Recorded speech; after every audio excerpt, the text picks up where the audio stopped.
Hello everyone, welcome back to Katyayan academy.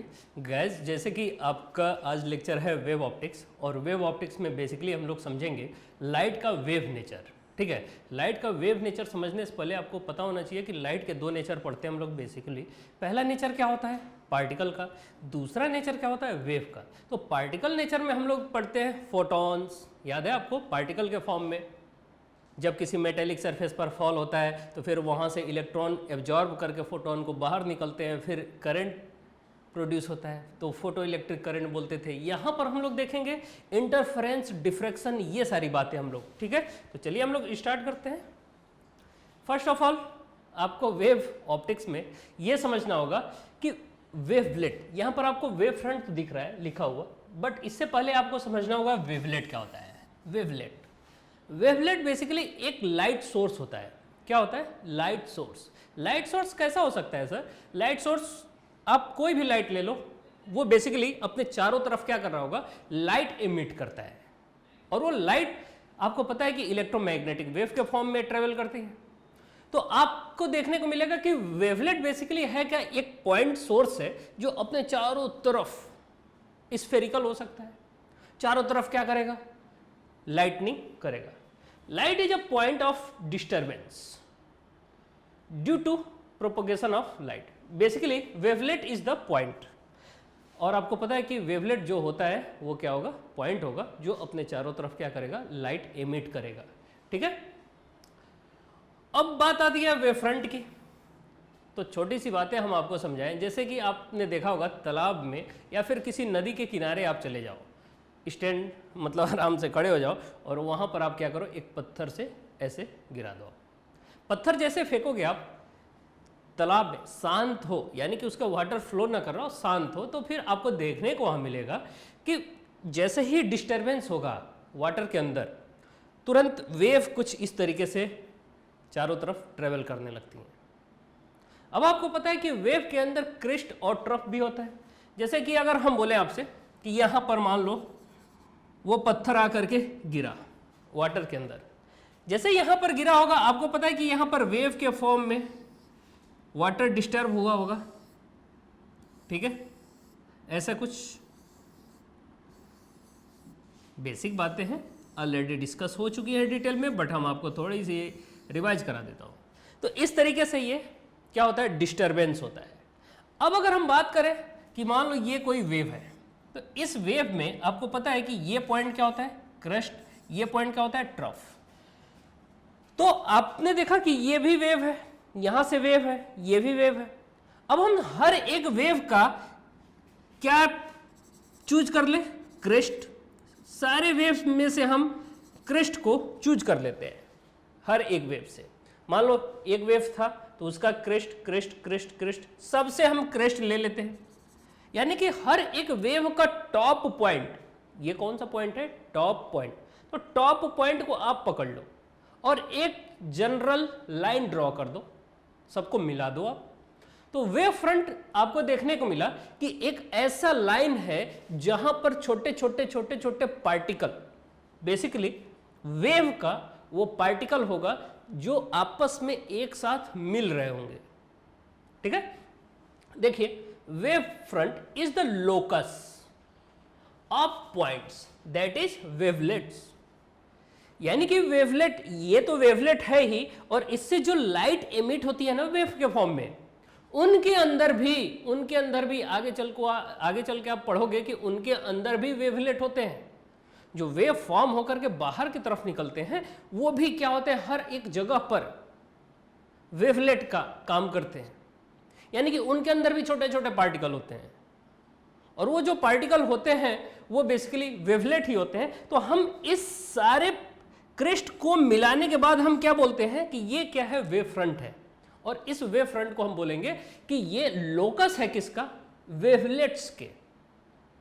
तो क्या केवल आप टॉप व्यू को मिलाने पर ही मिलेगा आपको वेव फ्रंट, या बॉटम वाले को भी, यानी कि ट्रफ को भी मिलाने पर आपको, यानी कि जितने वेव ऐसे मूव कर रहे होंगे उनके बॉटम वाले, यानी कि ट्रफ ट्रफ ट्रफ ट्रफ सबको मिलाओ, एक लाइन ड्रॉ करो, और फाइनली आपको देखने को मिलेगा वो भी क्या होगा? Wave front. ठीक है, देखो having the same phase of oscillation. सही बात है, ये ऑसिलेशन की अगर बात की जाए तो जो वेव बाहर की तरफ आ रहे थे उनका सेम फेज में होना मस्ट है। सेम फेज का मतलब क्या होना चाहिए? एंगल का कोई डिफरेंस ना हो। एंगल का डिफरेंस का मतलब सर, एंगल का डिफरेंस का मतलब देखिएगा, मान लो ये एक वेव है तो दूसरा वेव भी ऐसे ही क्रिएट होना चाहिए, तीसरा वेव ऐसे ही क्रिएट होना चाहिए। ऐसा नहीं कि जो चौथा वेव अगर हम लें तो वो ऐसा कुछ क्रिएट हो जाए। देखो इन तीनों में ये तीनों एक जैसा दिख रहे हैं जबकि ये कुछ अलग दिख रहा है आपको, ठीक है? ये चौथा कुछ अलग है इन तीनों के अपेक्षा। तो आप बोलोगे सर ये तीनों तो सेम फेज में है। कैसे? सेम फेज में, बट ये क्या है? डिफरेंट फेज है। Okay, a line perpendicular to the wave front is called a rays. Basically अगर बात की जाए, लाइट सोर्स होगा तो वहां से रेज तो बाहर की तरफ आ ही रही होंगी, जाहिर सी बात है, और वो वेव के डायरेक्शन में होंगी। और अगर बात की जाए यहां से, अगर बात की जाए, समझिएगा, अगर बात की जाए कि यहां से जो लाइन हम ड्रॉ कर रहे हैं ना आगे की तरफ, बेसिकली ये वेव के डायरेक्शन में ही तो है ये, लेकिन स्ट्रेट लाइन है ये। कैसा लाइन है? स्ट्रेट। और इस लाइन को हम क्या बोलते हैं? रेज। क्या बोलते हैं? रेज। ठीक है, कोई डाउट नहीं होनी चाहिए। फिर देखिए यहां पर हम लोग एक ऐसा सोर्स लिए हैं जो सिलिंड्रिकल हो। कैसा हो? सिलिंड्रिकल। बेसिकली रॉड आप ले सकते हो, बिल्कुल सिलिंड्रिकल होगा, पतला सा, बिल्कुल एक रॉड है। आपने ट्यूबलाइट देखा है ना? बिल्कुल देखा होगा आपने। और वो ट्यूबलाइट अगर आप ऐसे लाइटनिंग करो ट्यूबलाइट को, तो वो अपने चारों तरफ उजाला क्रिएट करता है। यानी कि वेव यहां से भी निकल रहे होंगे, यहां से भी निकल रहे होंगे, यहां से भी निकल रहा होगा, यहां से भी निकल रहा होगा, ये चारों तरफ हो रहा होगा। अगर ये चारों तरफ हो रहा है तो आपको पता है कि जो वेव बाहर आ रहे हैं इनके क्रिस्ट को मिलाओ, एक लाइन ड्रॉ करो, वेव फ्रंट बना। फिर ट्रफ को मिलाओ, एक लाइन ड्रॉ करो, वेव फ्रंट बनेगा। तो देखो आप, और फिर यहां से आप रेज आउटवर्ड डायरेक्शन में बाहर भी कर सकते हो, जिसे आप क्या बोलोगे? बेसिकली इन्हें आप क्या बोलोगे? ये आपका क्या हो जाएगा? रेज। और ये रेज आप बोल सकते हो कि वेव के डायरेक्शन में मूव करता है। आपसे एक पॉइंट ये पूछा जा सकता है कि what is the angle between, ध्यान से सुनना, what is the angle between rays and wave front due to a light source, due to a light source और ड्यू टू अ वेवलेट। आपसे यही पूछ लिया कि वेव फ्रंट और लाइट रेज के बीच में कितना एंगल बनता है। आप देखिए लाइट रेज ये है और वेव फ्रंट कौन है? वेव फ्रंट ये सिलिंड्रिकल शेप, ये सिलिंड्रिकल शेप, ये सिलिंड्रिकल शेप। तो यहां पर देखिए ये एंगल कितना बन रहा है बेटा? 90 डिग्री। कितना बनता है भाई? 90 डिग्री। यहां पर भी आप देखिए 90 डिग्री। रेज और वेवलेट के बीच में एंगल कितना है? 90 डिग्री। ठीक है, तो ये बातें आपको याद रखनी होगी। आगे चलिए, यहां पर भी आपको देखने को मिलेगा, ये आपका प्लेन वेव फ्रंट है। कैसा वेव फ्रंट है? प्लेन। कैसे पता चला? यहां पर देखिए ये जो लोकस लिया गया है, बेसिकली लोकस का मतलब ये होता है कि पोजीशन, और वो लोकस किसका है? ये छोटे छोटे डॉटेड जो दिख रहे हैं वो वेव लेट्स हैं और उनका एक कलेक्शन है। यानी कि ढेर सारे छोटे छोटे पार्टिकल्स हैं जो कि लाइट सोर्स का काम कर रहे थे, उनको हमने मिलाया और एक हमने वेव फ्रंट बना दिया। और वेव फ्रंट बनाने के बाद हमने देखा कि सर रेज जो होती हैं बेटा, वो रेज इस वेव फ्रंट के परपेंडिकुलर होती है। आपको देखने को मिला कि ये देखिए एंगल 90 बन रहा है, देखिए ये 90 एंगल पर है। ठीक है, पिंक डॉट्स वेवलेट्स, यहां पर आपको छोटे छोटे डॉट दिख रहे हैं, वेवलेट होते हैं।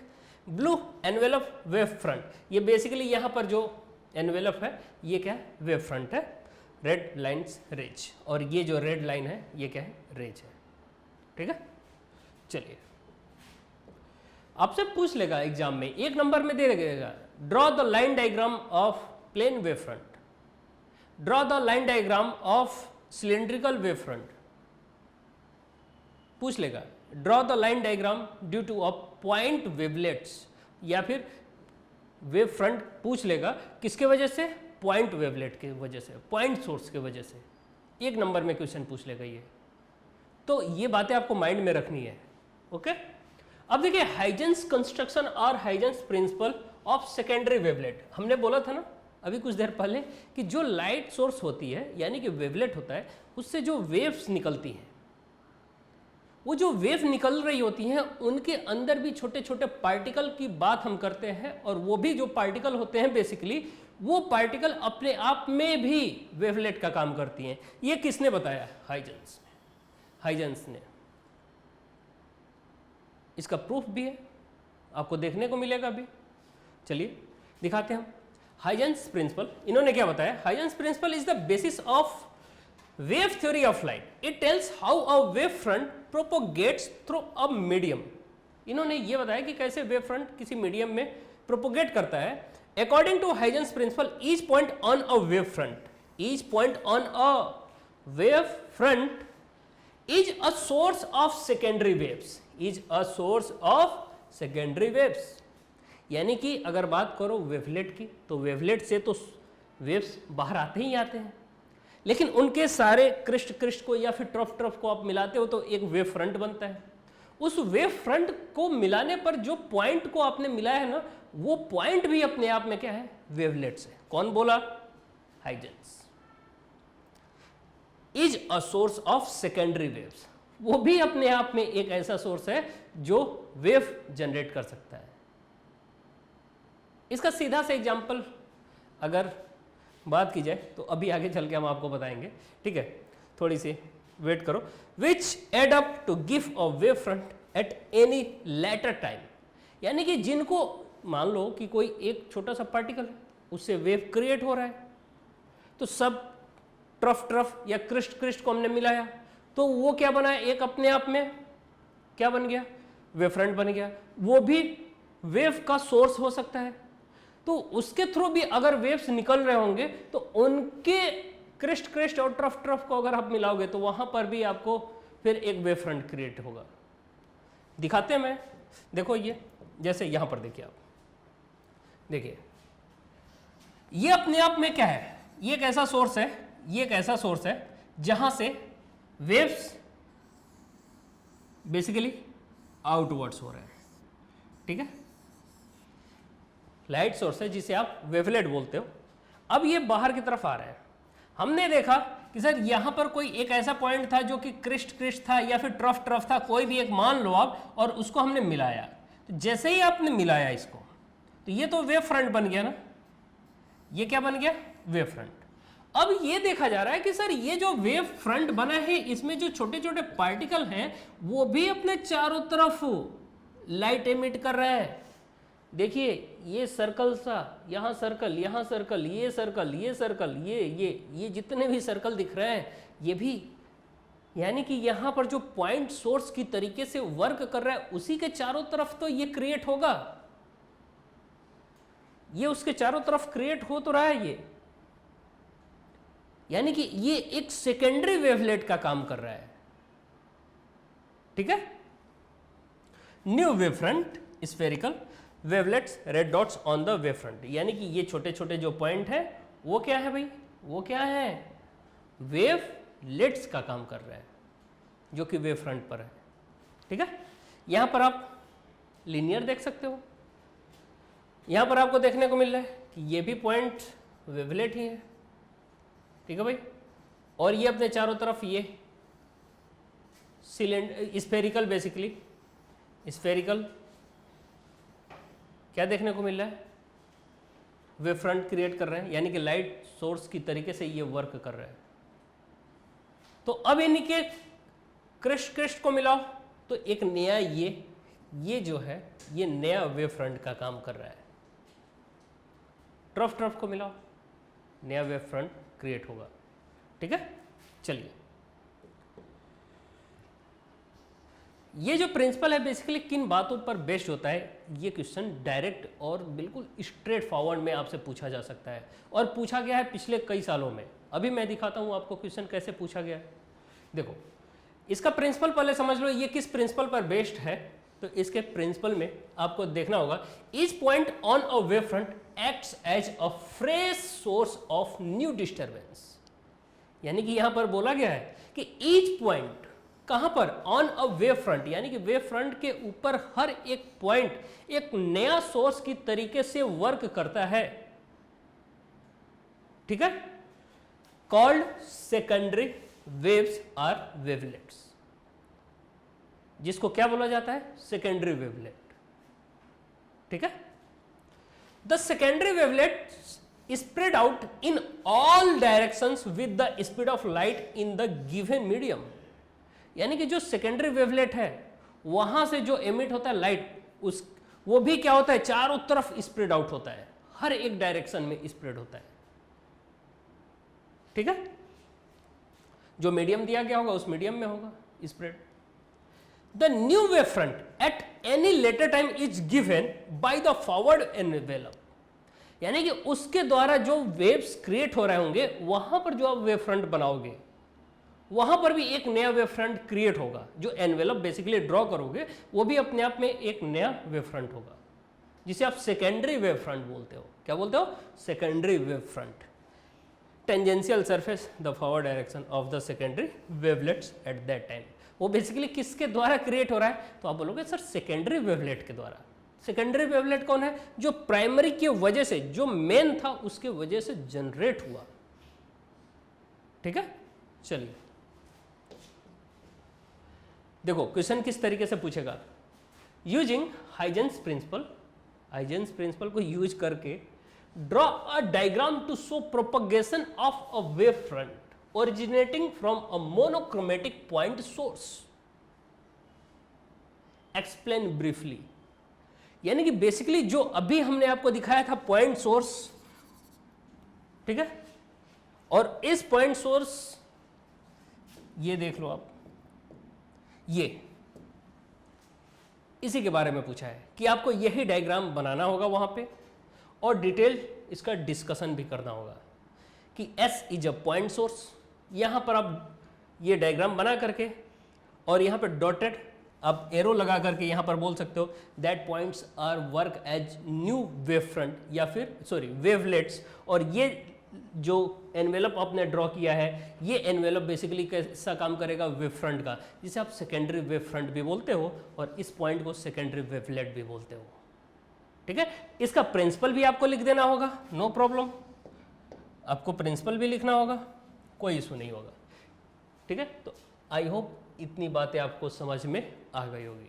इस तरीके का क्वेश्चन अगर आपसे पूछता है, आपको पूरा डिटेल में डायग्राम बना करके उसके बारे में अपने लैंग्वेज में आपको लिखना है, ठीक है। चलिए, laws of refraction at a plane surface on Huygens principle. याद होगा या फिर आपने देखा होगा जो आपका बोर्ड बूस्टर का प्रोग्राम है उसमें हमने यानी कि ये पॉइंट रिफ्रैक्शन एंड रिफ्लेक्शन दोनों ही बताया है, डिटेल में डिस्कशन किया हमने, प्रूफ हमने बताया है कि कैसे हाइजेंस प्रिंसिपल का यूज करके आप रिफ्लेक्शन और रिफ्रैक्शन, रिफ्लेक्शन के केस में angle I equal to angle R proof हमने किया था और रिफ्रैक्शन के केस में sine I upon sine R equal to mu. यानी कि बेसिकली आपको पता है कि इसको अब C अपॉन V बोलने का मतलब ये है कि यहां पर मान लो रेरर मीडियम है ना, ये जो मीडियम है ये मीडियम कैसा है, रेरर, ये मीडियम कैसा है, डेंसर। तो इस डेंसर मीडियम में वेलोसिटी अगर हम V बोल दें और इधर रेरर मीडियम में हम क्या बोल दें, C, जैसे कि एयर है तो एयर में भी स्पीड लाइट का क्या होता है भाई, C से तो डिनोट करते हो ना आप, इधर V करते हो, इसमें कोई डाउट नहीं होना चाहिए, ठीक है, कोई डाउट है नहीं। और अगर बात करें तो sine I upon sine R, यही तो होता है μ1 sine I equal to μ2 sine R, ठीक है। तो यहां से आप ये बोलते हो sine I upon sine R equal to μ2 upon μ1। और अगर μ2 को हमने एक जनरल म्यू मान लिया और μ1 की जगह पर यानी कि एयर में μ1 की वैल्यू 1 होती है, 1 बोल दिया, नो प्रॉब्लम। बट एक बात और ध्यान देना होगा आपको, जो फ्रीक्वेंसी, जो रिफ्रैक्टिव इंडेक्स बेसिकली होता है, रिफ्रैक्टिव इंडेक्स वो स्पीड के इनवर्सली होता है, ठीक है। तो यहाँ पर μ2 है तो यहाँ पर c आ गया। μ2 किसका था? रिफ्रैक्टिव इंडेक्स मीडियम का, ठीक है। तो यहाँ पर वेलोसिटी क्या होती है? v। यहाँ पर रेयर में क्या होता है? c। तो यहाँ पर देखिए आप μ2 अपॉन μ1, तो यहाँ पर क्या लिखोगे? c upon v equal to में। और बेसिकली स्नेल्स लॉ यही तो बोलता है कि sine i upon sine r must be the ratio of velocity in different medium, यानी कि जो डिफरेंट अलग अलग मीडियम में है उनकी वेलोसिटी का रेशियो के बराबर होता है, ठीक है, जब दो मीडियम में रेज पास कर रही होती हैं। थोड़ी सी बेसिक बातें और मैं आपसे पूछना चाहूँगा, अगर लाइट रेज एक मीडियम से दूसरे मीडियम में पास कर रही होती है तो कौन कौन से वैल्यूज चेंज होती हैं? तो आपको बोलना होगा कि फ्रीक्वेंसी, बेसिकली फ्रीक्वेंसी चेंज नहीं होता है, बाकी हर एक चीज़ें चेंज हो जाती हैं, जैसे कि स्पीड, वेवलेंथ, ठीक है। चलिए थोड़ी सी बातें और, इस पर बेस्ड क्वेश्चन कैसे पूछेगा ये हम आपको बता रहे हैं। ऑलरेडी हमने आपको रिफ्रैक्शन और रिफ्लेक्शन दोनों ही प्रूफ करके बता रखा है। तो यहाँ पर हम आपको क्वेश्चन दिखा रहे हैं किस टाइप से पूछेगा। देखिए ये क्वेश्चन कितने बार आया है, देख रहे हो आप, ये क्वेश्चन कई बार आया है। तो हो सकता है कि बेस्ट होगा आपके सामने भी आपके एग्जाम में आ जाए, और आपके सामने भी आएगा तो आपको प्रूफ यानी कि विद एक्सप्लेनेशन डायग्राम के साथ आपको वहाँ पर ड्रॉ करना होगा। अगर आप डायग्राम बनाते हो, प्रूफ देते हो, अपने लैंग्वेज में आप चीज़ों को ब्रीफली डिस्क्राइब कर देते हो, नो प्रॉब्लम, आपको पूरा नंबर मिलेगा। देखिए क्वेश्चन में क्या बोल रहा है, how is a wave front defined. देखिए क्वेश्चन में थोड़ा सा एडअप कर दिया वेव फ्रंट के बारे में। तो क्या वेव फ्रंट आपको नहीं पता है? वेव फ्रंट तो सर सबसे पहले आपने यही बताया था। वेव फ्रंट को आपको थोड़ा सा डिफाइन करना होगा, उसके बाद आपके मेन सारी बातें जो अभी अभी पूछा जाएगा वो है काम की चीजें। Using Huygens construction draw a figure showing the propagation of a plane wave refracting at a plane surface separating two media, hence verify Snell's law of refraction. यहां से जो क्वेश्चन पूछ रहा है, यहां से क्वेश्चन जो पूछ रहा है यहां तक, ये क्वेश्चन का आंसर जस्ट पीछे वाला स्लाइड में हम लोगों ने देखा है। यानी कि स्नेल्स लॉ आपको डिराइव करना है, प्रूफ करना है, ये वाला पार्ट, ये पूरा जो कि ऑलरेडी हमने आपको बता रखा है। सबसे ज्यादा केस स्नेल्स लॉ ही पूछा गया है, यानी कि रिफ्रैक्शन का ही केस पूछा गया है। रिफ्लेक्शन वो कम पूछे गए हैं काफी सालों में, पिछले कई सालों में रिफ्लेक्शन कम पूछा गया है कंपैरिजन टू रिफ्रैक्शन। अब देखिए यहां तक तो आपने कर लिया क्वेश्चन को। इसके बाद देखो एक और क्वेश्चन ऐड कर रखा है इसमें, when a light wave travels from rarer to denser medium, ध्यान से सुनिएगा, रेयरर से डेंसर मीडियम में द स्पीड डिक्रीजेज, यानी कि स्पीड तो डिक्रीज होता है भाई, जाहिर सी बात है। हम आपको अगर बोले सिंपल सी कि फील्ड में, मान लो फील्ड में ग्राउंड हो और वहां पर बिल्कुल भीड़ ना हो, क्राउड ना हो, और वहां पर आपको दौड़ा दिया जाए, तो आप आसानी से दौड़ जाओगे, तेजी से दौड़ोगे। वही मैं आपसे बोलूं कि आप क्या करो, वहां पर ग्राउंड में काफी गैदरिंग हो, काफी लोग हो, तो वहां पर अगर आपको रनिंग करने के लिए बोल दिया जाए, आप क्या करोगे? वहां पर आप दौड़ोगे, बट उतनी स्पीड से नहीं दौड़ पाओगे जितनी स्पीड से आपको दौड़ना चाहिए, यानी कि पहले दौड़ पा रहे थे। तो फिर क्या होगा? आपकी स्पीड तो कम हो जाएगी। वैसे ही यहां पर लिखा है, when a light wave travels from rare medium to denser medium the speed decreases. Speed तो डिक्रीज होता है लाइट का जब रेयर से डेंसर में जाता है, ये अभी हमने कुछ देर पहले भी बताया। आगे क्या पूछ रहा है, does it imply reduction it's energy. ये कई सालों में पूछा गया है, हर एक बार पूछा गया है, बहुत ही इंपॉर्टेंट पॉइंट है, इसे नोट कर लेना, डबल स्टार बना लेना, ठीक है, डबल स्टार बना लेना भाई, इसे बहुत ही इंपॉर्टेंट पॉइंट है। यानी कि क्वेश्चन में ये पूछ रहा है कि जब रेयर से डेंसर मीडियम में लाइट रेस ट्रेवल करती है, वेलोसिटी डिक्रीज होता है, लेकिन क्या एनर्जी भी डिक्रीज होती है? एक्सप्लेन, बताइए। Does it imply reduction it's energy. क्या एनर्जी डिक्रीज होगा? नहीं, एनर्जी डिक्रीज नहीं। आपको सिंपल सा लिखना होगा no, because energy depends on amplitude of waves, amplitude of waves, R, O R, frequency of light. So if a rays travel from, simple way में लिखना है, if a rays travel from rarer to denser medium, then frequency will not be changes, so energy will not be changes. ठीक है, यानी कि अगर frequency change नहीं होता है तो फिर आपको ये बात पता होना चाहिए कि एनर्जी भी चेंज नहीं होगी, बिकॉज जो एनर्जी होती है वो फ्रीक्वेंसी पर डिपेंड करता है। ठीक है, चलिए, कई बार पूछा गया है ये क्वेश्चन, देख लो आप, कई बार पूछा गया है। नेक्स्ट थोड़ी सी बात करेंगे इंटरफेरेंस ऑफ वेव की। इंटरफेरेंस आपको पता है बेसिकली, ये सारी बातें डिटेल में तो हम लोगों ने कर ही रखा है। इंटरफेरेंस की बात की जाए तो इंटरफेरेंस बेसिकली दो मोनोक्रोमेटिक लाइट जब एक साथ ट्रेवल करती हैं और सुपर इम्पोज करती है। सुपर इम्पोज का मतलब ये हुआ कि दो लाइट रेज को एक साथ आप मिक्सअप करते हो। अगर आपने मिक्सअप किया एक साथ तो उनके क्रिस्ट या फिर ट्रफ एक साथ सेम फेज में सुपर इम्पोज हो। जैसे सर इसका मतलब क्या है, थोड़ा समझाओ आप। तो इसका मतलब सिंपल सा ऐसे है कि देखो आप मान लो ये रेड कलर से एक लाइट आपको दिख रही है, बेसिकली वेव अगर मान लो रेड लाइट का है, रेड कलर में, दूसरा वेव येलो कलर में आपको दिखाई है। रेड वाले का एम्पलीट्यूड हमने E1 मान लिया और येलो वाले का E2 मान लिया। मैं आपसे पूछूं कि ये दोनों ही वेव्स क्या सेम फेज में है या फिर डिफरेंट फेज में? आप बोलोगे सर ये सेम फेज में है।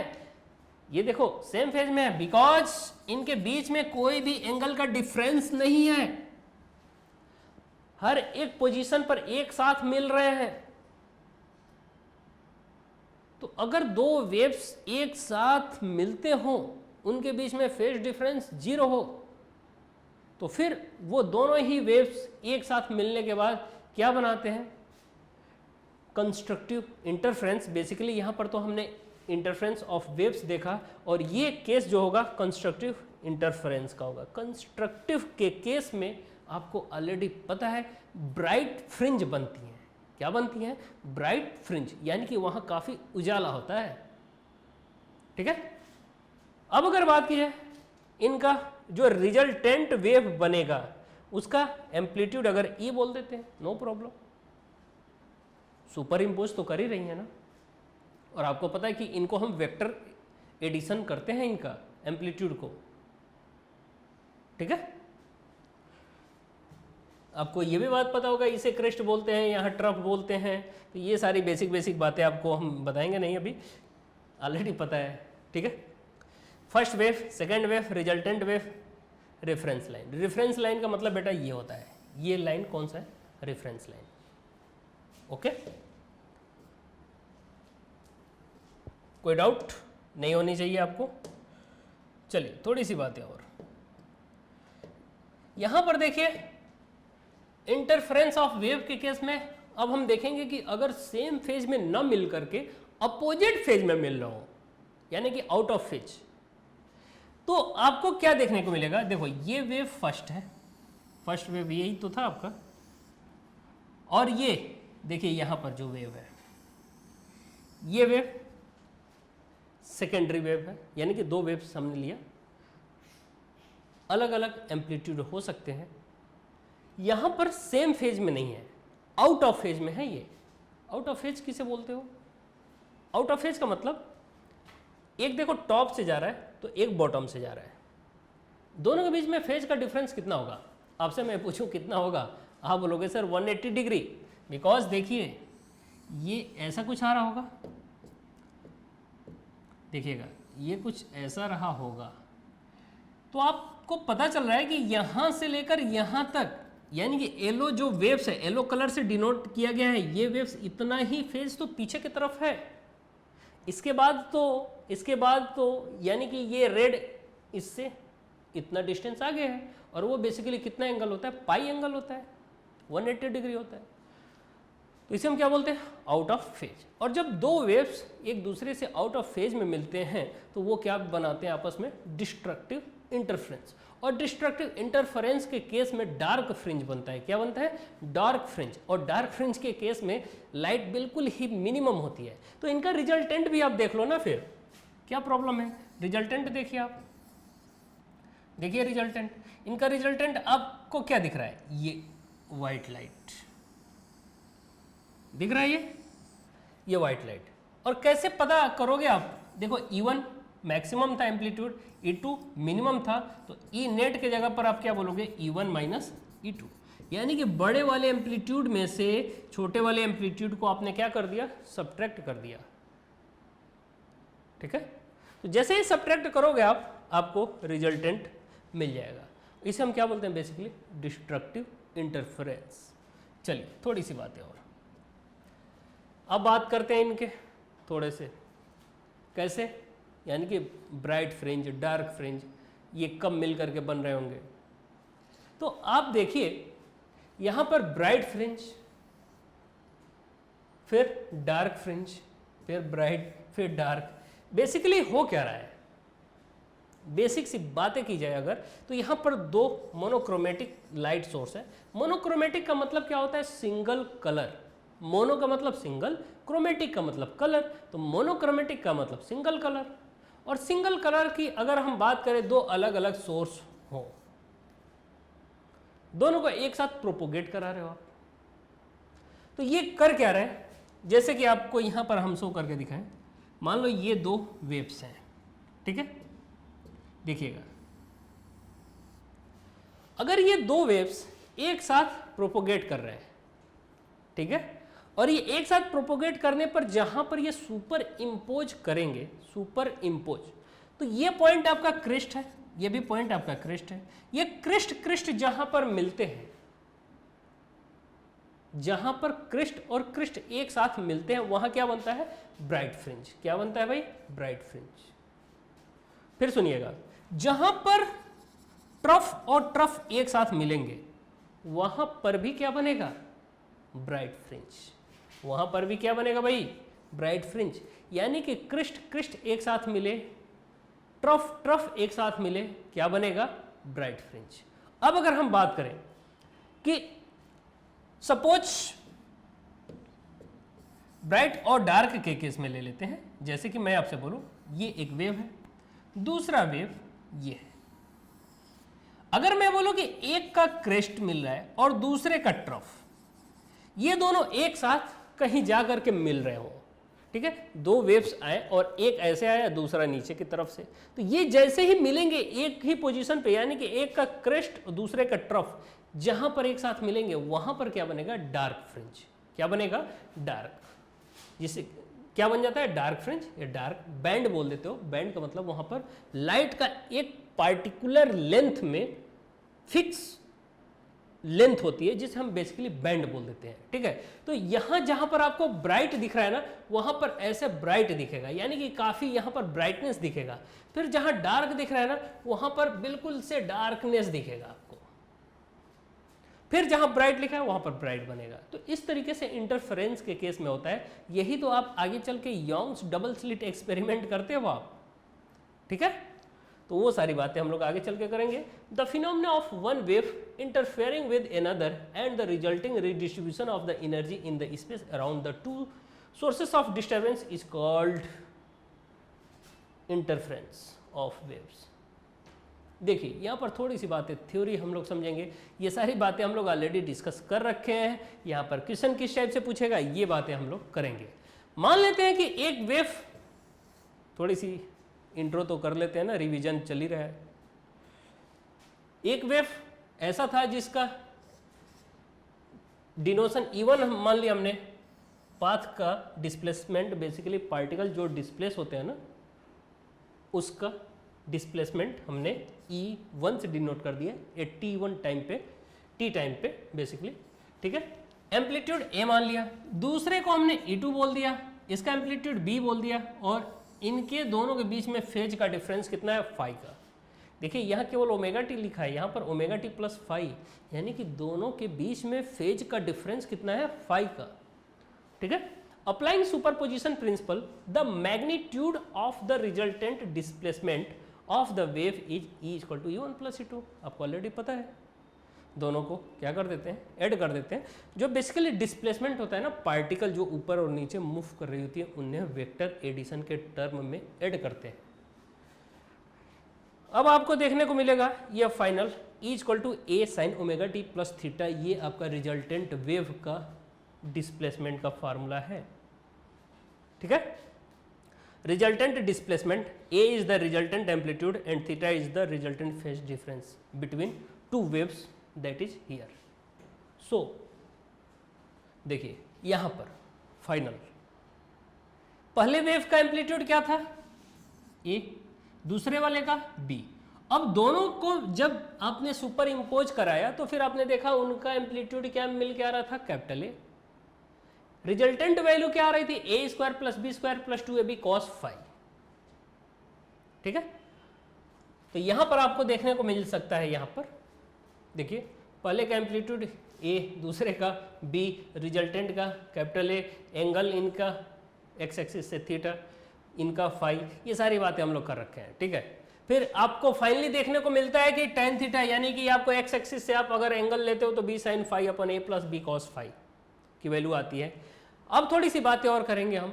मान लो जहाँ पर क्रिस्ट बनता है, कहाँ पर ट्रफ बनता है, कहाँ पर ब्राइट बैंड यानी कि ब्राइट फ्रिंज, डार्क फ्रिंज, ये कहाँ कहाँ पर बनते हैं, कौन कौन से कंडीशन होते हैं, यानी कि कंस्ट्रक्टिव इंटरफेरेंस के केस में क्या कंडीशन होना चाहिए, डिस्ट्रक्टिव के केस में क्या कंडीशन होना चाहिए, ये बातें आपसे पूछा जाएगा।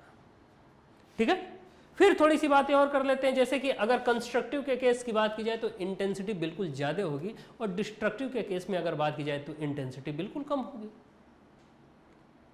इंटेंसिटी कम होने का मतलब ये हो गया कि वहाँ पर डार्क फ्रिंज बन रहा होगा। इस केस में क्या होगा, जब ब्राइट बन रहा होगा यानी कि कंस्ट्रक्टिव होगा तो वहाँ पर इंटेंसिटी ज़्यादा होगी, एम्पलीट्यूड मैक्सिमम होगा रिजल्टेंट वेव का। और अगर मिनिमम डिस्ट्रक्टिव की बात की जाए वहाँ एम्पलीट्यूड बिल्कुल कम होगा। तो आप थोड़ी सी बातें देखिए ना, यहाँ पर अगर मान लो हमें एम्पलीट्यूड मैक्सिमम करना है रिजल्टेंट वेव का, तो रूट के अंदर a square plus b square plus 2ab cos phi, इस cos फाई को अगर हम मैक्सिमम करना चाहें तो +1 करेंगे, +1 करोगे तभी तो ये रूट के अंदर a square plus b square plus 2ab आएगा। तो ये फाइनली ए प्लस बी का होल स्क्वायर का रूट है, तो फाइनली क्या बन गया, ए प्लस बी, यानी कि एम्पलीट्यूड क्या आ गया, ए प्लस बी। तो ये कंस्ट्रक्टिव का कंडीशन हो गया। तो कंस्ट्रक्टिव के केस में cos फाई की वैल्यू क्या होना चाहिए, +1। अब +1 कौन कौन से एंगल पर होता है, 2n पाई बोल दो। तो ये सारी बातें आपको देखने को मिलेगा। और थोड़ी सी बात कर ली जाए इंटेंसिटी की, तो इंटेंसिटी ऑलरेडी आपको पता है कि एम्पलीट्यूड के स्क्वायर के डायरेक्टली प्रोपोर्शनल होता है। तो अगर एम्पलीट्यूड ज़्यादा तो इंटेंसिटी ज़्यादा, और इंटेंसिटी ज़्यादा तो कंस्ट्रक्टिव, इंटेंसिटी कम तो डिस्ट्रक्टिव। ओवरऑल इंटेंसिटी एम्पलीट्यूड पर डिपेंड करेगा और एम्पलीट्यूड फाई पर डिपेंड करेगा। तो फाई ही चेंज करता है इन दोनों लोगों को। देखिए condition for constructive interference of wave, तो देखिए cos फाई की वैल्यू हमें +1 रखना पड़ेगा कंस्ट्रक्टिव बनाने के लिए, बिकॉज हमें एम्पलीट्यूड मैक्सिमम चाहिए। तो जैसे ही मैक्सिमम चाहिए तो आपको पता है कि फाई की वैल्यू 2n पाई रखो सर, 2n पाई। अब रही बात कि n क्या है सर, तो n की वैल्यू 0 1 2 3 4 5 समथिंग करते जाओ, क्योंकि इस cos 2n पाई 2 पाई की वैल्यू क्या होती है 1, याद है, 0 की वैल्यू 1, 2 रखो, 4 पाई की वैल्यू 1। तो इस तरीके से cos फाई की वैल्यू +1 चाहिए हमें, तो एम्पलीट्यूड मैक्सिमम होगा। कंडीशन यही है आपका करेस्पॉन्डिंग पाथ डिफरेंस। ये सारी बातें फेज डिफरेंस और पाथ डिफरेंस में रिलेशन हमने आपको ऑलरेडी बता रखा है, और यहां पर आपको पाथ डिफरेंस की बात की जाए तो n लैम्डा के टर्म में आता है। ठीक है, अब अगर बात की जाए मैक्सिमम इंटेंसिटी की, तो आपको पता है कि इंटेंसिटी a प्लस बी के होल स्क्वायर के। अभी तो आपने देखा इंटेंसिटी डायरेक्टली प्रोपोर्शनल एम्पलीट्यूड के स्क्वायर के था, यही तो था।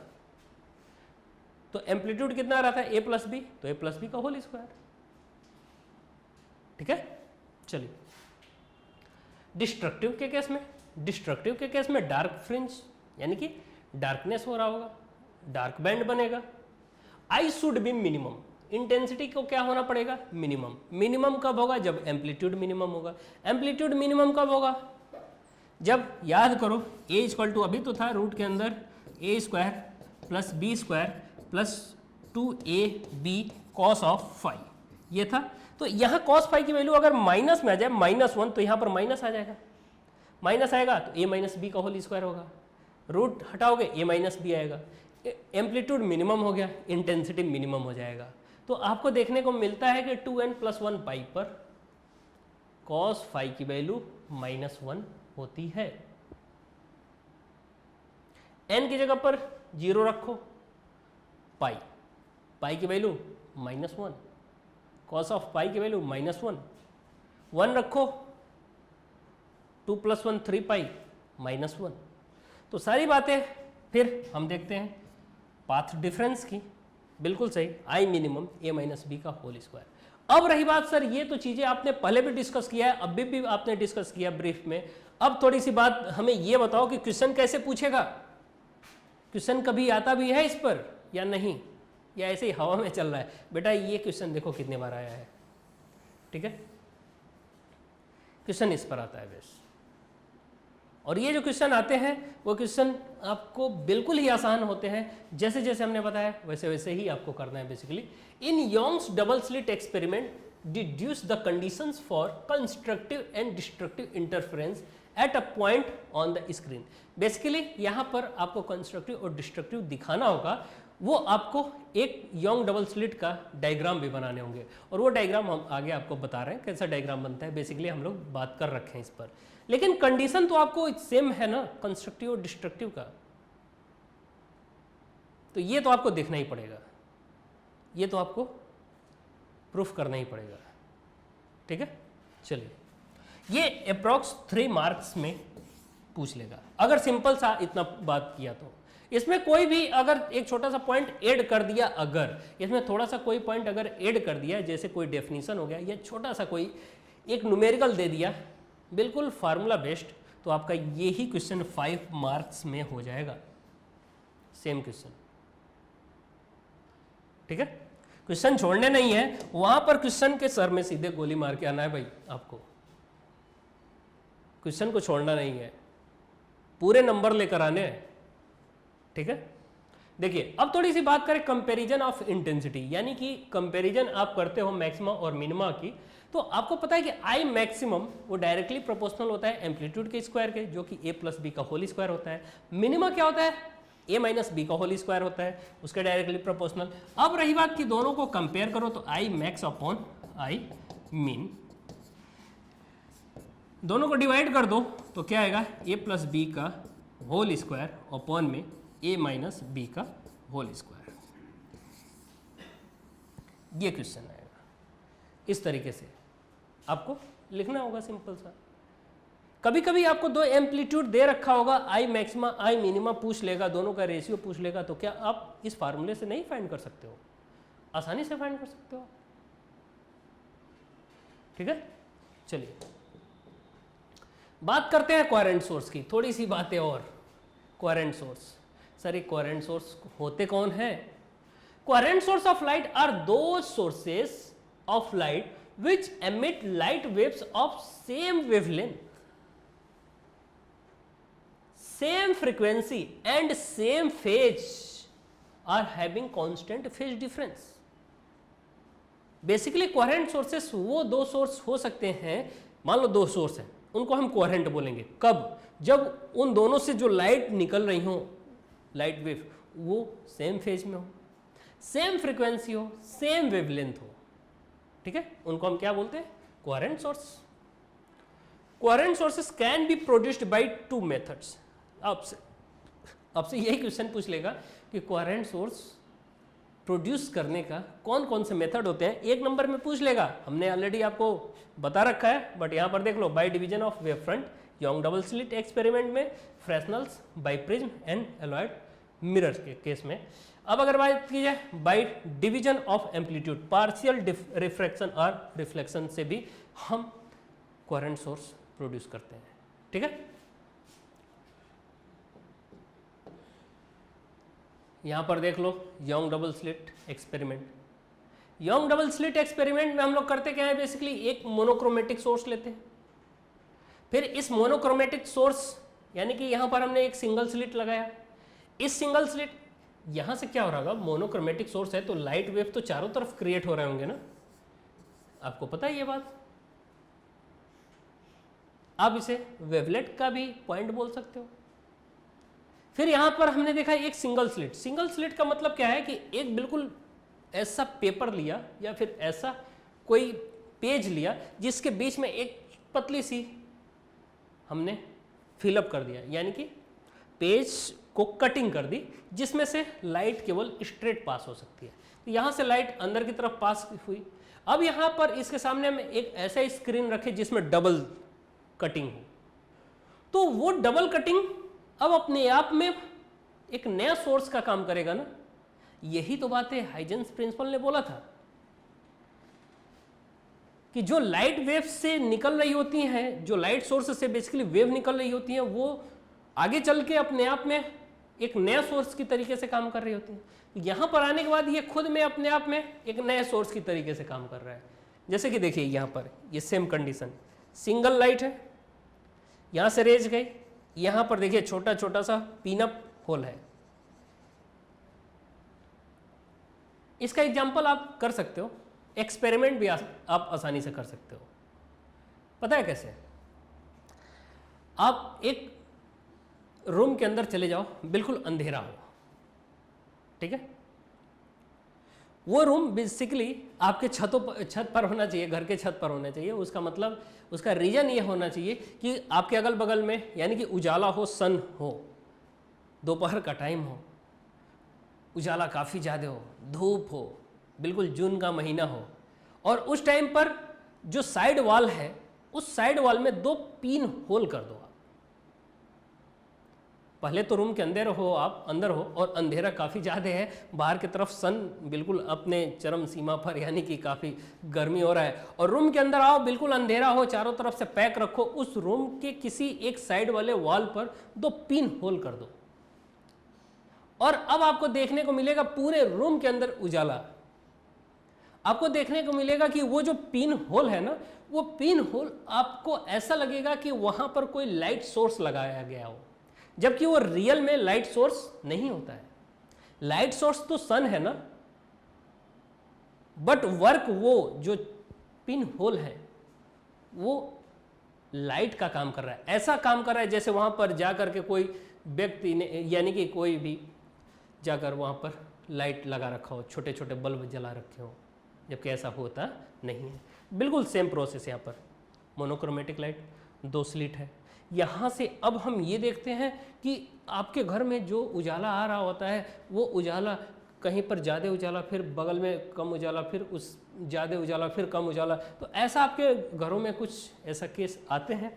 तो अगर उसे हम बेसिकली एक स्क्रीन पर देखते हैं, एक किसी सिंगल स्क्रीन पर देखते हैं, तो वो देखिए आप यहाँ पर एक सोर्स है, सिंगल स्लिट, डबल स्लिट, और फिर यहाँ पर एक स्क्रीन हमने लगाया, तो आपको देखने को मिल रहा है कि यहाँ पर देखिए ब्राइट फ्रिंज बन रहा है, फिर यहाँ डार्क बना, फिर यहाँ ब्राइट बना, फिर यहाँ डार्क बना, यहाँ डार्क, फिर ब्राइट, डार्क। जो सेंटर पर बनता है ना वो ऑलवेज ब्राइट होता है।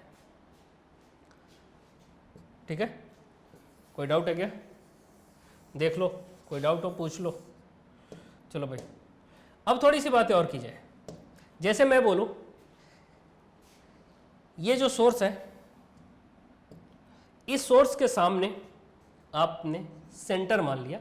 अब इस सेंटर से एक जनरल डिस्टेंस y पर आपसे पूछा जाता है कि डार्क कहां पर बनता है, ब्राइट कहां पर बनता है। जैसे यहां से देख रहे हो आप, यहां से पूछ लिया गया कि ब्राइट की डिस्टेंस बताओ, यानी कि यही डिस्टेंस तो है बेसिकली। यहाँ से पूछ लिया गया कि डार्क की बताओ, ब्राइट डार्क की आपसे पूछ लिया जाएगा डिस्टेंस। तो जनरली वाई डिस्टेंस को ही हम डार्क या ब्राइट फ्रिंज की डिस्टेंस जनरल नाम से हम बोलते हैं। हाँ, यहाँ पर थोड़ी बातें और, अगर हम बोलें कि ये जो स्लिट है ना, इसके बीच का स्मॉलेस्ट डिस्टेंस स्मॉल डी से डिनोट करते हैं, और ये स्लिट और यहाँ स्क्रीन के बीच का जो डिस्टेंस होता है इसे कैपिटल डी से डिनोट करते हैं। ठीक है, तो अगर हम बात की जाए थोड़ी सी बातें और कि इस ब्राइट फ्रिंज और डार्क फ्रिंज की जो विद होती है that is denoted by delta और इनकी value Y D upon capital D होता है। अब रही बात कि वाई की वैल्यू क्या होगी, यानी कि वाई डिस्टेंस ब्राइट फ्रिंज और डार्क फ्रिंज की, तो ये तो आपकी बात हो गई ना कंस्ट्रक्टिव और डिस्ट्रक्टिव की डिस्टेंस, तो वो थोड़ी देर में हम लोग समझते हैं। चलिए यहाँ पर देखिए position of bright fringes dark fringes, तो ऑलरेडी आपको हमने डिस्कस करके बता भी रखा है। तो y is equal to n lambda D by small D. देखिए ये y डिस्टेंस है सेंटर से, तो यहाँ पर अगर हम देखें y की वैल्यू हम क्या लेते हैं, y की value n D lambda upon small D, तो ये आपका क्या बताता है ब्राइट फ्रिंज की पोजीशन। ठीक है, अब अगर हम बोले डार्क फ्रिंज की पोजीशन, तो डार्क फ्रिंज के केस में 2n+1 D lambda by 2d। ये आता कहाँ से है, तो ये आपको याद होगा कि कंपेयर करते हैं हम लोग किससे, सिंपल सी बात है ब्राइट फ्रिंज और डार्क फ्रिंज के कंडीशंस से, कौन कौन से कंडीशन में ब्राइट और डार्क बनता है। आई होप इतनी बातें आपको क्लियर होगा। इस पर बेस्ड क्वेश्चन कैसा आएगा ये हम लोग समझते हैं। आपसे कभी भी क्वेश्चन बिल्कुल स्ट्रेट फॉरवर्ड में ही पूछा जाएगा, थ्योरेटिकल क्वेश्चन जो कि 5 नंबर में आएंगे या फिर 3 नंबर में। अगर 3 नंबर में पूछता है तो आपको कोई अलग से कुछ एडअप करके नहीं देगा। कुछ एडअप का मतलब ये हो गया कि कुछ ऐसा क्वेश्चन उसमें नहीं जोड़ेगा जैसे कि एक छोटा सा न्यूमेरिकल जोड़ दिया या एक डेफिनेशन जोड़ दिया, ऐसा कुछ नहीं देगा अगर 3 नंबर में आएगा। अगर 5 नंबर में आएगा तो वहाँ पर कुछ डेफिनेशन भी जोड़ सकता है वो, और वो अगर डेफिनेशन जोड़ेगा तो फिर 5 नंबर में देगा, या छोटा सा एक न्यूमेरिकल दे देगा 5 नंबर में पूछेगा। जैसे यहाँ पर देखते हैं क्या है question, what are coherent sources of light. देखिए एक नया डेफिनेशन, कोहेरेंट सोर्स पूछ रहे लाइट का क्या होता है। अभी अभी हमने बताया था ना आपको, सेम फ्रीक्वेंसी सेम वेवलेंथ होनी चाहिए जो लाइट बेसिकली जनरेट होती हैं, उन्हें तो हम बोलते थे coherent source. State 2 conditions of 2 light sources to be coherent. 2 condition आपको बताने होंगे, यानी कि सेम फ्रीक्वेंसी होनी चाहिए, सेम वेवलेंथ होना चाहिए। तो इस तरीके से आपको लिखना होगा। अब आगे क्या पूछ रहा है, देखो second question, derive a mathematical expression for the with of interference. अभी विद ऑफ इंटरफेरेंस हमने अभी अभी जस्ट आपको बताया था। देखिए विद ऑफ इंटरफेरेंस, ये विद डेल्टा बेसिकली। फिर देखिए फिर क्या पूछा है, with of interference fringe obtained in Young double slit experiment with the help of a suitable diagram। यानी कि वो डायग्राम आपको बनाना है, फिर आपको विद पता करना है। इस तरीके से क्वेश्चन आएगा। और ये देखो क्वेश्चन कितने बार पूछा गया है, क्वेश्चन इस तरीके से आएगा।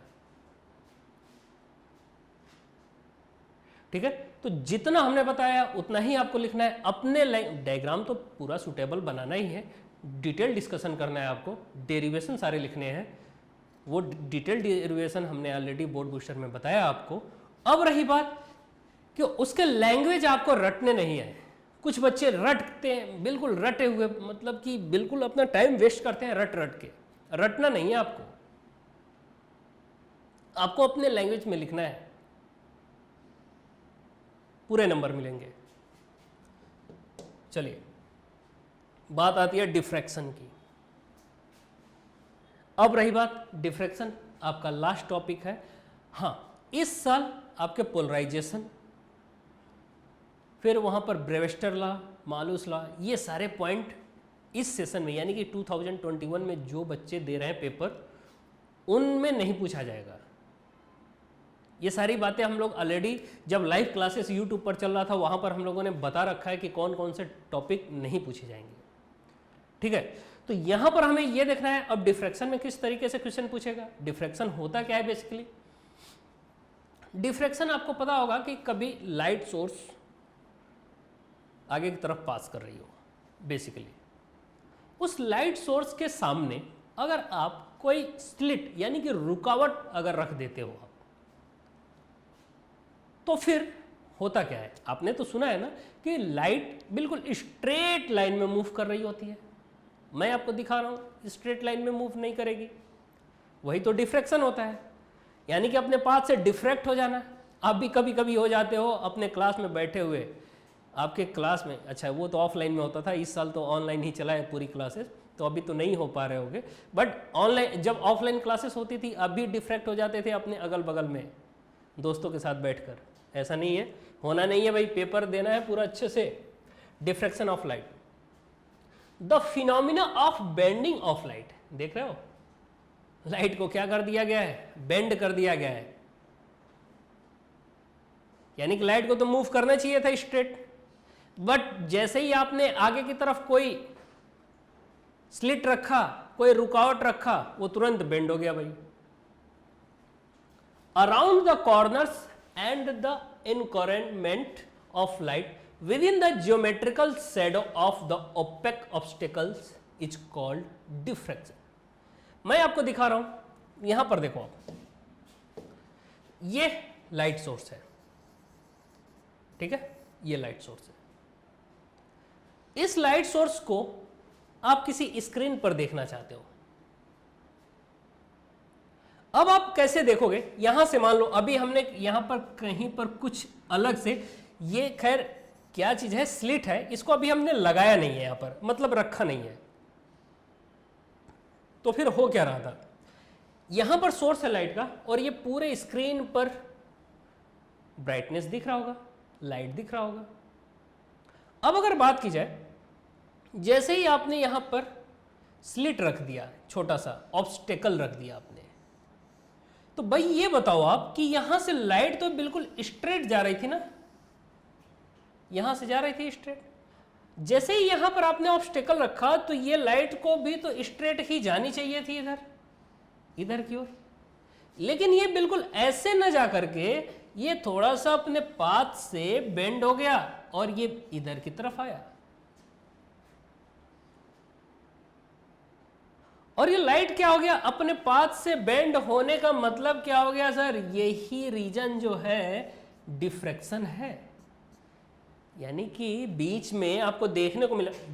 मेरे कहने का मतलब यह है कि अगर आपने स्लिट यहां रखा तो इसके अंदर अंधेरा यानी कि डार्कनेस तो दिखेगा, बट सर ये बताओ कि यहां पर लाइट तो आगे की तरफ पास होनी चाहिए थी, लेकिन वो देर न जा करके इधर की तरफ जा रही है और यहां भी आपको देखने को मिल रहा है कि डार्कनेस बन रहा है, और यही डार्कनेस क्या होता है, डिफ्रैक्शन, इसी को क्या बोलते हैं, डिफ्रैक्शन। ठीक है, अब रही बात यहां पर लाइट सोर्स, ऑब्स्टेकल आपने लगा दिया, ऑब्स्टेकल जैसे आपने लगाया ऑब्स्टेकल, ये लाइट सोर्स स्ट्रेट जा रही थी, स्ट्रेट जानी चाहिए थी, बट उधर ये न जा करके पास कर गई, थोड़ी सी बेंड हो गई, और बेंड होने की वजह से बीच में क्या आ गया, डार्कनेस। और यही बेसिकली बेंड होने, ये जो है पोजीशन, इसको ऊपर की तरफ थोड़ा बेंड हो गया, ये ऊपर की तरफ, यही बेंडिंग बेसिकली डिफ्रैक्शन होता है, अपने पाथ से डिफ्रैक्ट हो जाना।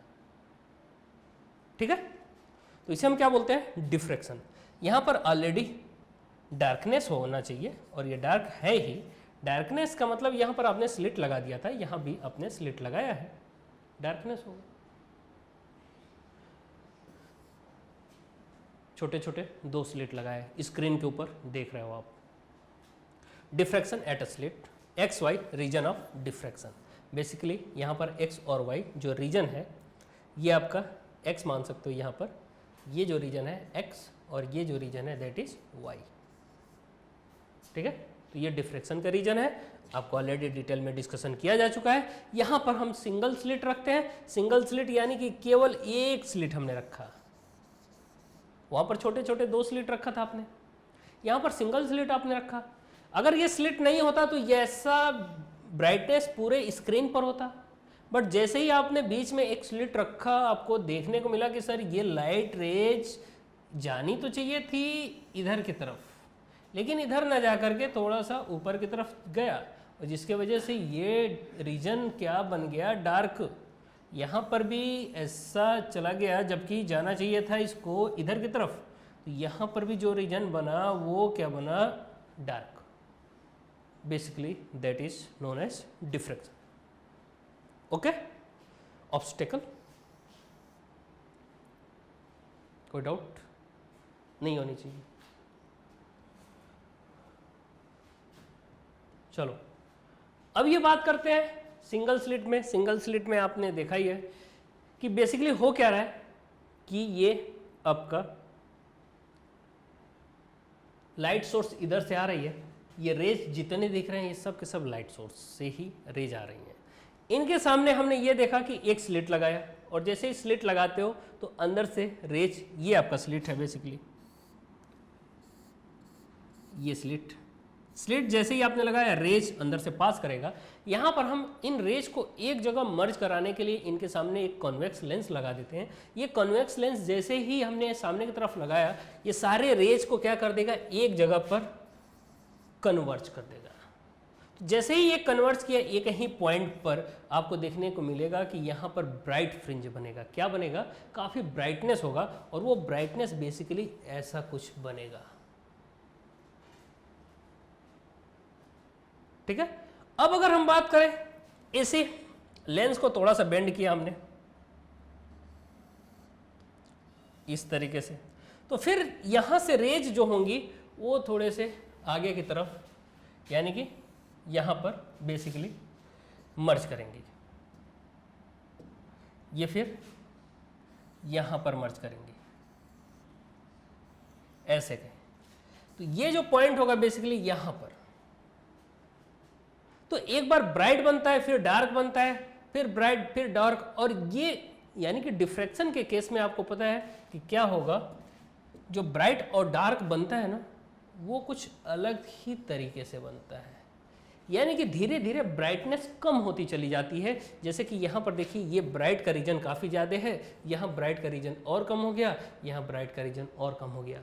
नीचे की तरफ भी ऐसा ही कुछ केस होता है। यहाँ पर देखिए ब्राइट का रीजन और कम हो गया, यहाँ पर और कम हो गया ब्राइट का रीजन। तो ब्राइट डार्क, यहाँ पर डार्क बना, फिर ब्राइट बना, फिर डार्क बना, फिर ब्राइट बना, ये ब्राइट बना, फिर डार्क, फिर ब्राइट।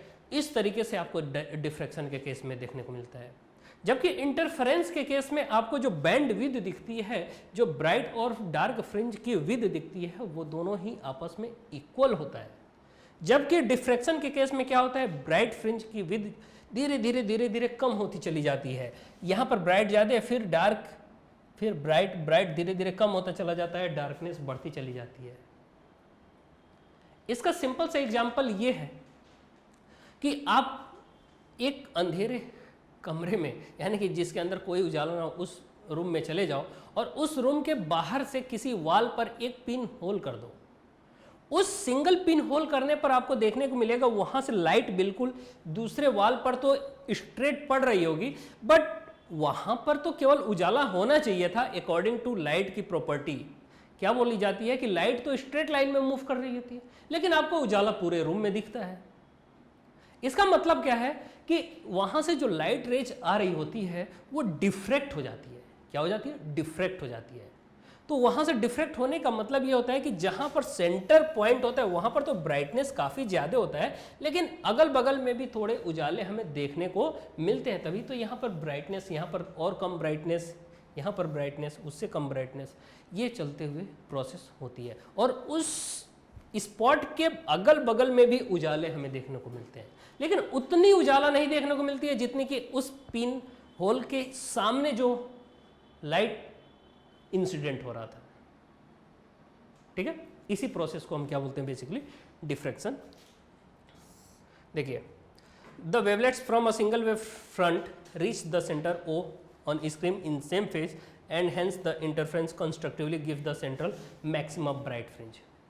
तो ये सारी बातें हम लोगों ने ऑलरेडी डिस्कस कर रखा है डिटेल में बोर्ड बूस्टर के प्रोग्राम में, वहां पर आपको आराम से पूरा पढ़ना है। हाँ, क्वेश्चन क्या पूछेगा इस पर बेस्ड ये हम आपको दिखाते हैं। देखिए, describe diffraction of light due to a single slit. Single slit से हमें क्या बताना है, डिटेल में डिस्क्राइब करना है हमें डिफ्रैक्शन।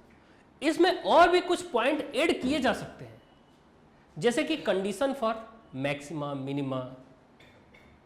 ठीक है, इस तरीके से और भी कुछ छोटा न्यूमेरिकल दे दिया, डेफिनेशन दे दिया कुछ, तो वो सारी बातें ऐड करके पूछे जा सकते हैं। ये कई सालों में, पिछले कई सालों में आए हुए क्वेश्चंस हैं। तो इस तरीके से क्वेश्चन आएंगे और ये साल जो है आपके लिए बहुत ही बेस्ट है। क्यों? क्योंकि क्वेश्चन है कम, नंबर तो मिलने 100 ही है। तो कम सिलेबस को पढ़ के आपको ज्यादा नंबर गेन करने का सबसे अच्छा मौका है यही साल। तो इस साल आप पूरे मेहनत से पढ़ो ताकि आपके पूरे नंबर आए। ठीक है, तो आज आपका टॉपिक ओवर होता है। नेक्स्ट लेक्चर में हम लोग मिलेंगे और नेक्स्ट लेक्चर में जो आपका पिछला टॉपिक है रे ऑप्टिक्स का, उसे हम कंप्लीट करेंगे। उसके बाद हम लोग आगे बढ़ेंगे। ठीक है, all the best, thank you.